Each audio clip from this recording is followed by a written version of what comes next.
بسم الله الرحمن الرحيم. الله خالق كل شيء وهو على كل شيء وكيل. له مقاليد السماوات والأرض، والذين كفروا بآيات الله أولئك هم الخاسرون. قل أفغير الله تأمروني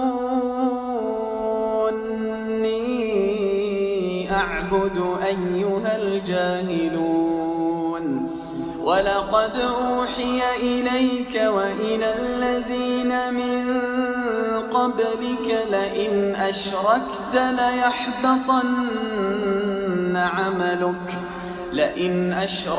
ليحبطن عملك ولتكونن من الخاسرين.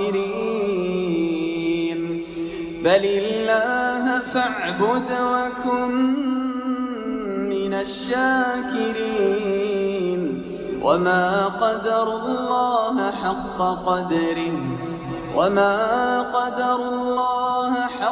قدره والأرض جميعا قبضته يوم القيامة والسماوات مطويات بيمينه سبحانه وتعالى عما يشركون.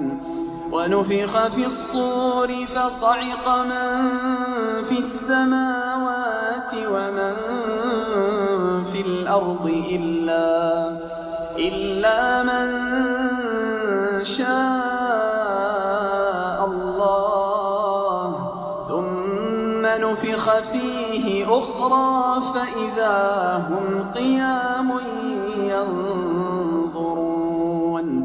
وأشرقت الأرض بنور ربها ووضع الكتاب وجيء بالنبيين والشهداء وقضي بينهم بالحق وهم لا يظلمون. ووفيت كل نفس ما عملت وهو أعلم بما يفعلون.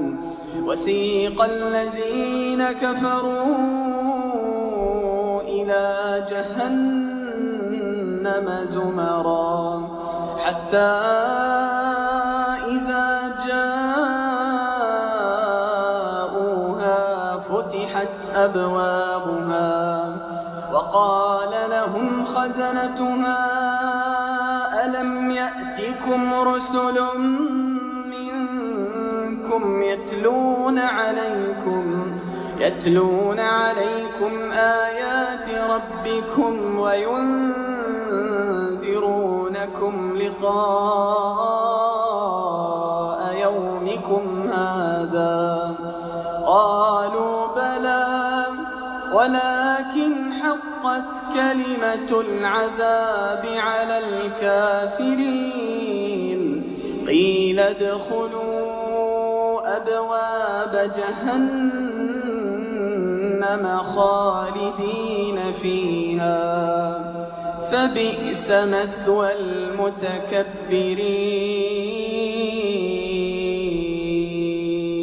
وسيق الذين اتقوا ربهم إلى الجنة زمرا حتى إذا جاءوها وفتحت أبوابها وقال لهم خزنتها سلام عليكم طبتم فادخلوها خالدين. وقالوا الحمد لله الذي صدقنا وعده وأورثنا الأرض نتبوأ من الجنة حيث نشاء فنعم أجر العاملين. وترى الملائكة حافين من حول العرش يسبحون بحمد ربهم وقضي بينهم بالحق وقيل الحمد لله رب العالمين.